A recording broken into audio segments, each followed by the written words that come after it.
BCBC Diaries, it's episode number 2. Today, we're putting a focus on some of the female players who are going to be chasing BCBC glory.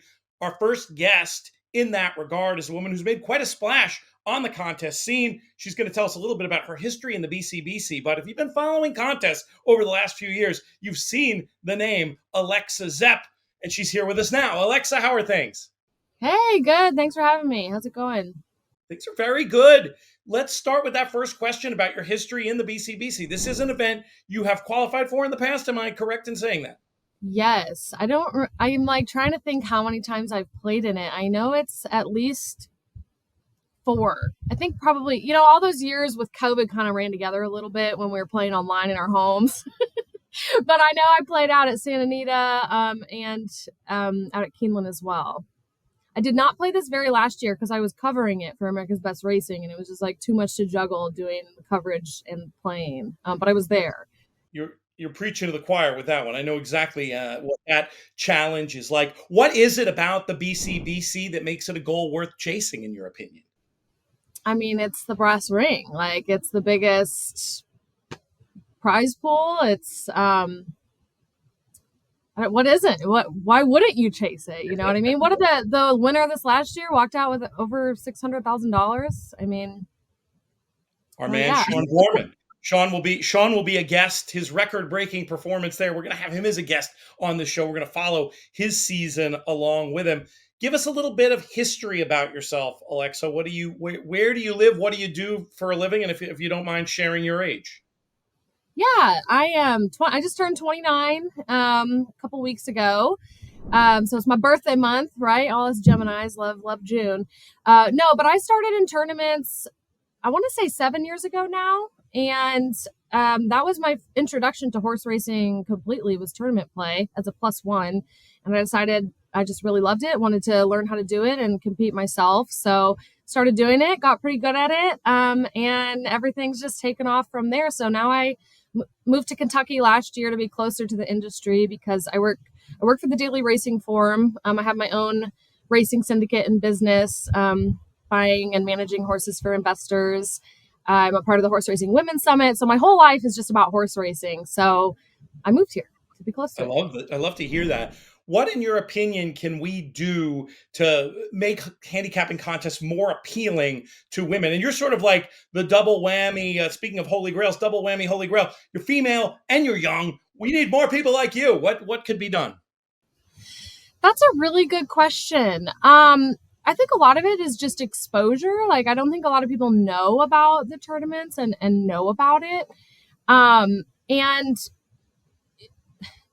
wow, you put me on the spot here. It's really tough. I think you've already given me an idea. If you want me to run off for a little bit while you think about the question a little bit more, we should do a tie-in with the Horse Racing Women's Summit. This is an event. That's a great idea. Yeah, we've from the get-go, and I think your answer is right. Like, why aren't more women involved? Well, maybe they don't know about it. And know about it. It feels like a boys' club a little bit. Like, even though there are some of us there, I think at NHC there were only 35 women out of the 600 players or something. So, that's not great. That's not enough. But we've talked at the Women's Summit about doing tournaments, and we did a little mini tournament. I went out to Del Mar last year to teach a women's handicapping luncheon, and we did a tournament at the end of it, and everybody loved it. I mean, it was so much fun. Everybody super competitive and got into it, and I think they would do it more if more people knew about it.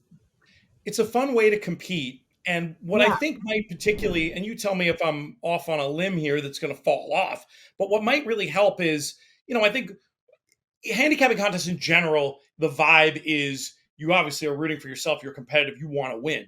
But then if you're not going to win, you want somebody else to win. And I feel like that collegiality amidst the competition might play pretty well to a female audience who I don't think I'm saying anything sexist when I say that I think women No, I don't think so. I think I don't think it matters if you're a man or a woman. I think everyone loves community and everybody loves friendships and meeting people and being around other people that share a similar passion. So that's really what draws me to the tournament world. I play more tournaments than I bet at the window, if I'm being honest with you, because it's just fun to be competitive and it's fun to know who you're playing against. and, text your buddy, beat you today.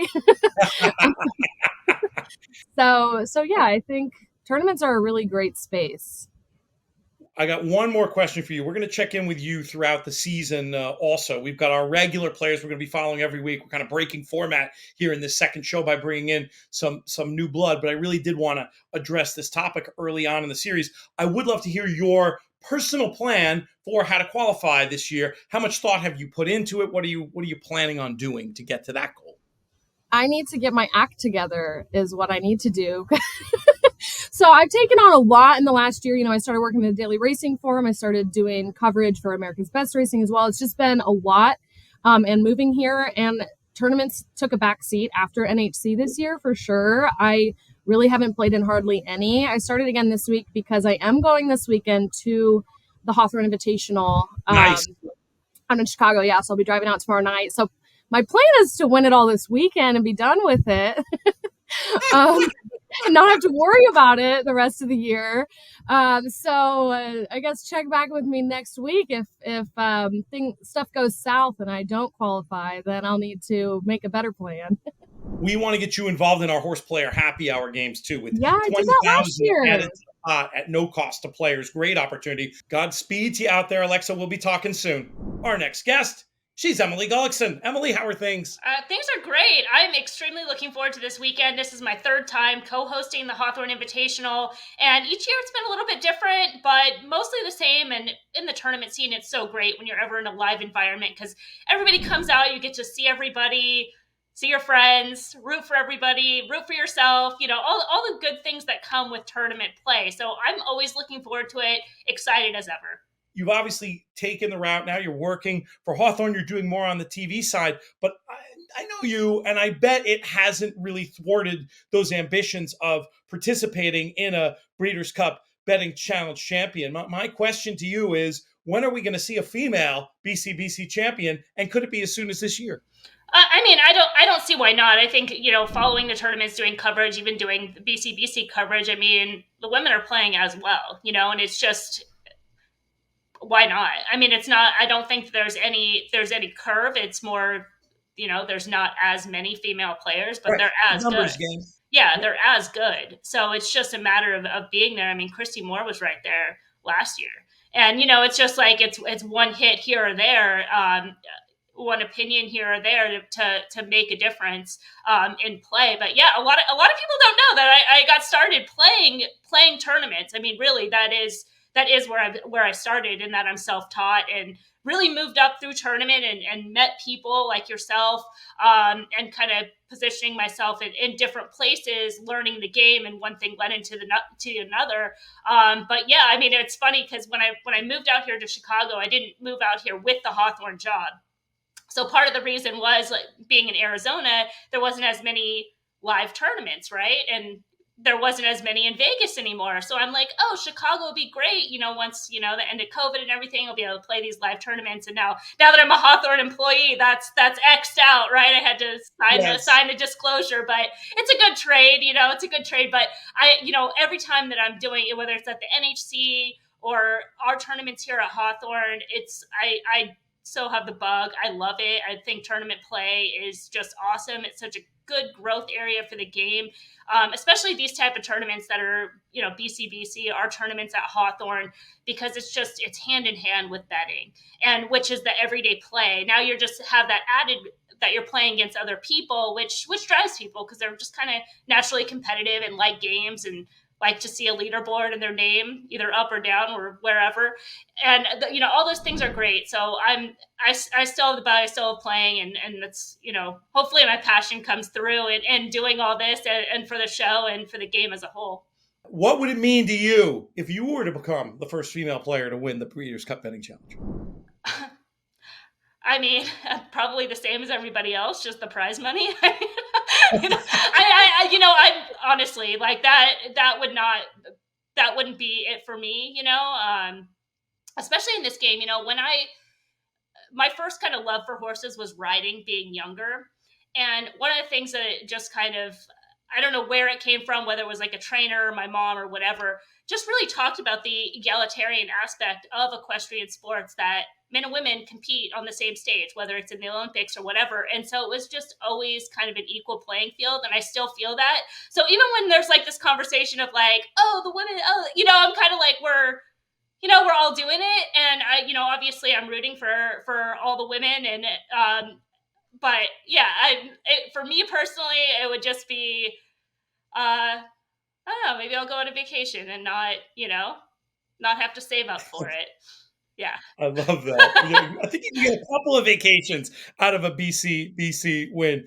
Emily, thank you so much. We'll be watching you again. You can check out the replay if you don't see it live of the Hawthorne Invitational on their YouTube channel. And we'll be talking soon. Awesome. Good to see you, Pete. Thanks for inviting me on. Last but not least, very happy to bring in a woman who's an award-winning sports writer, who's been very active in the contest scene for a minute or two, because I had the pleasure of interviewing her in my role as the tournament editor for Daily Racing Form a couple of years back. Now, we welcome her to this latest edition of the Breeders' Cup Betting Challenge Diaries. She's Wendy Long. Wendy, how are things? Oh, pretty good. Thank you, Peter. I wanted to ask you first and foremost a little bit about your history in the BCBC. This is a tournament I know you've participated in the past. I have. In fact, the first time I went in the BCBC, I actually finished fifth. And that was the year Fort Larned won. And I had him all over the place. And I've been in it every year since. I've never quite duplicated that effort, but, maybe this year. What is it about the BCBC, other than that early success, that makes it such a must do for you? Well, my husband Steve and I, we try to go to the Breeders' Cup every year. We love the live racing. And for me, the draw of that particular contest is I do like to play the exotics. It's not just win place. You can bet tries, you can bet doubles, you can bet hooks. And I love doing that. I love finding the big long shot to plot into third to make the try pace. So it's right up my alley. It's a great format. And in terms of the prestige, what would it mean to you if you were to become the first female winner of the BCBC? You've come pretty close. Oh, it would be awesome. I'm a little bit win shy in terms of contests. Like, I'm one of those old campaigners that always picks up a check, but I think my form would say win shy mare, hard knocker, but doesn't get there very often. So I would love to win the BCBC. What is your plan for qualifying, or is this one that you just know you're going to be in and you save up and buy your ticket? How do you typically make your way to this big dance? I try not to buy my way in if I could possibly help it. I do have a partial right now. I didn't quite get the job done a few weeks back, but I earned a $5,000 partial. So I'm halfway there. Yeah, that's great. I'm still trying it. I've got some time yet. I'll get there. Was that via horseplayers.com or a live event? Horseplayers.com. I live up in Vancouver, Canada, and there are no live events up here. So we have to travel a long way to get to a live contest. So pretty much it's always through Horse Players. And you've had good experiences on that site and obviously some successes. Oh, absolutely. Absolutely. We are going to Del Mar for the Pacific Classic. Nice. So I'm going to do a little reconnaissance while I'm there, for November. So we'll see what happens. There is a contest that day with a BCBC seat on the line, and you can also try to win your way into that one via horsetourneys.com. And I think another event at Del Mar as well is going to have the ability to win seats to that. So the qualifying sounds like something that's of great interest to you when you're traveling to go to these races. Yeah, hopefully I've qualified by the time we get to the Pacific Classic. But, you got to be optimistic in this game, right? Would you look to play a second entry, or are you a one entry person? I used to be a one entry person, and I've since discovered playing two entries, if you can get them, is beneficial. You can use one maybe as a sacrificial lamb or take a couple of flyers. And if you get the flyers, you're off to the races, as they say. So I've discovered, even though it's a lot of administration, I actually do like having two teams if I can do it. That's a good word. That's a good word for it. Administration, being able to figure it out. But I think you're right. In game theory terms, that's just yeah. There's no doubt about the added value it brings. One of the things I've been curious to talk to the players on today's show about is increasing female participation in handicapping contests. Curious to know if you have any thoughts on that, and just to get a general sense of how you've been treated by the handicapping contest community. Oh, I've always been treated very, very well. I'm actually sort of at a loss as to why more women don't go in. Like the NHC, every year I look around that room and I go, this is like 5% women participants. Why? I don't understand it, because I've been a horse player since I was about 9 years old, and I love it, and I'm very competitive. And there's a lot of little girls out there who love horses. I was one of them. And so I'm at a bit of a loss because I know a lot of women who are competitive Sure. in all sorts of things. So it's not that women don't like being competitive. I actually don't know why. We were brainstorming earlier on the show about trying to bring even more. I think they've done it to some degree, but even more of a contest element, something that we can help stoke the fires of to the Horse Racing Women's Summit, and just trying to, promote what's great about it. You certainly be a terrific ambassador with the money you've won, and probably more importantly, I'm going to guess, the fun you've had and the friends you've made on this journey.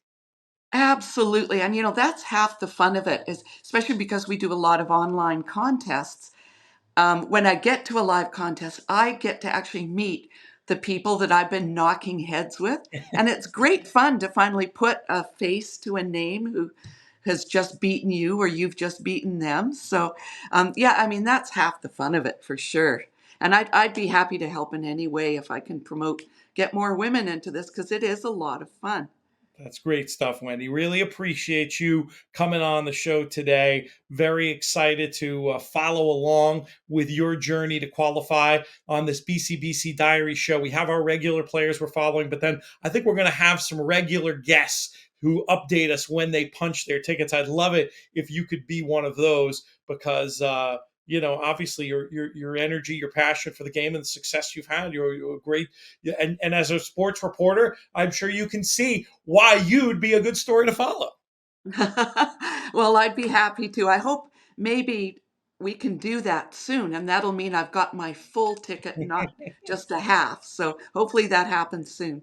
Keep us posted, please. For much more information on racing, going to encourage folks out there to follow the Breeders' Cup social media channels, as well as the YouTube channel where these BCBC Diary shows are going to live. While you're at it, if you like horse racing, check out In the Money Media, our In the Money Media YouTube page, our website, inthemoneyplayerspodcast.com, and go ahead and subscribe to the In the Money Players Podcast wherever you get your shows. InTheMoneyPodcast.com is the URL. I think I threw up players in there. InTheMoneyPodcast.com for that. In the Money Players Podcast is the YouTube. In any case, really appreciate you. And we'll be back with more BCBC Diaries soon. And I'll see you on the leaderboard.